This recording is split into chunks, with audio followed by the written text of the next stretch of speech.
With respect to Senator Morris, I call his plan the jack-o'-lantern plan.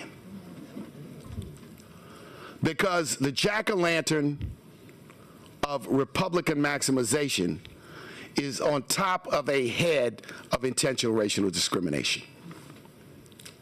There is no way, and can't get into a man's heart, can't get into a man's mind. Every one of you know what the intent of the plan is.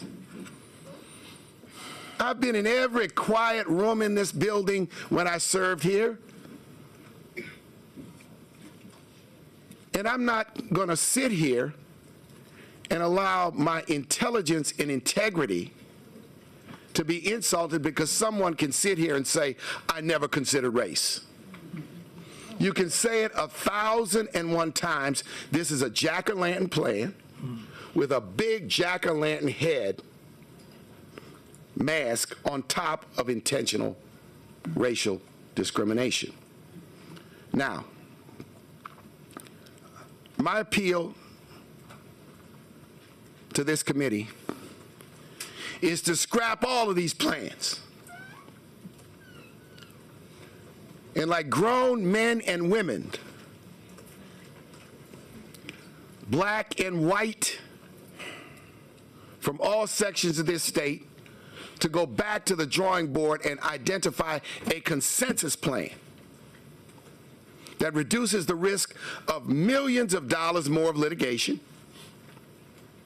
and which sends a message to the people of Louisiana that we're going to be committed to finding common ground when it comes to reapportionment.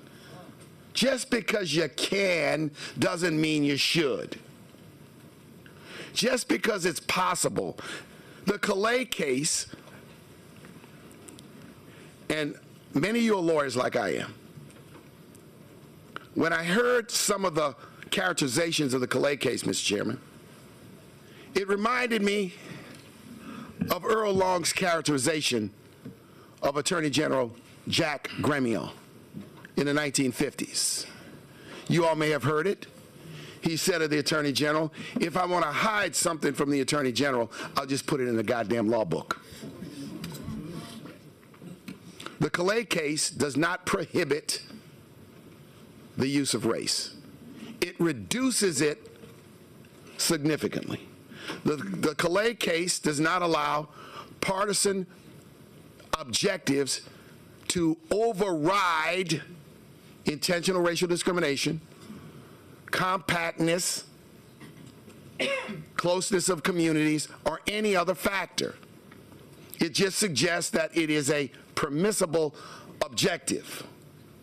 Some of the testimony I hear is selective in its reading of the case, twisting gymnastics of the logic of the case.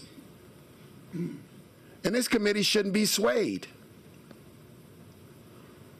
until you get somebody who is an expert, and I don't pretend to be an expert, to tell you exactly what the case means so that it can guide your thinking and guide your steps in coming up with a plan.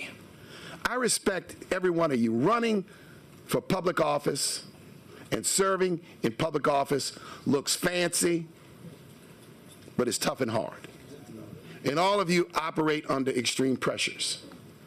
But when you go home,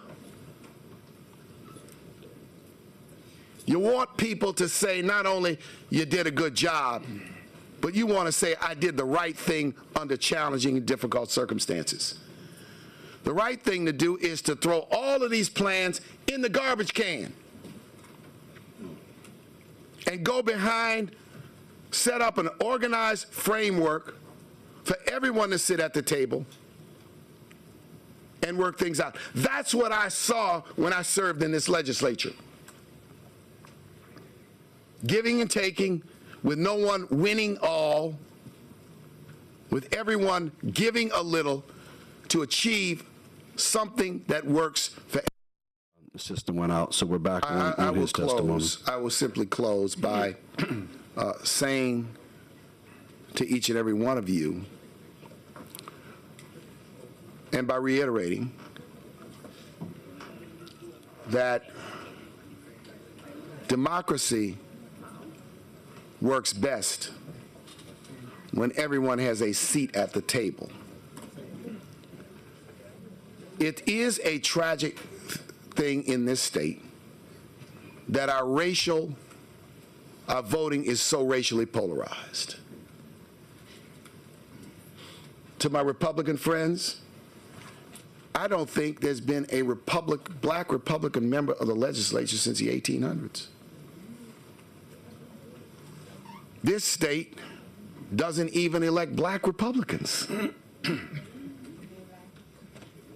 This state has rarely elected a black person to office who wasn't in a majority African-American district. It's different in Illinois, it's different in New York, it's different in Connecticut. You have black members of Congress in the Northeast and in the West representing districts that are 10% black. You think that could ever happen here? Well, if it can, it hasn't. We can't undo the polarization of the electorate with rhetoric and with happy talk and with philosophical flourishes. It's why we have a Voting Rights Act, to create fair opportunity for people to elect representatives of their choice. And so again, I'm honored to be able to testify before this legislature. I wanted to remind you of that moment in 1968 because it was so compelling on a 10-year-old boy. But it was compelling for me to come back and see and be part of change 20 years later. And at that time, I had this great hope that there would never be a day like this when we be fighting over whether we go forward or whether we try to put the brakes and somehow go backward. So I urge you in this moment to do what your conscience tells you to do. And you can balance it with your politics, because we always do that. And I think you'll get not Mr. Morris's plan, you may not get any, go get another plan. Go get a good plan. Go put a good plan. It can be done. Thank you. Thank you, Mr. Morial.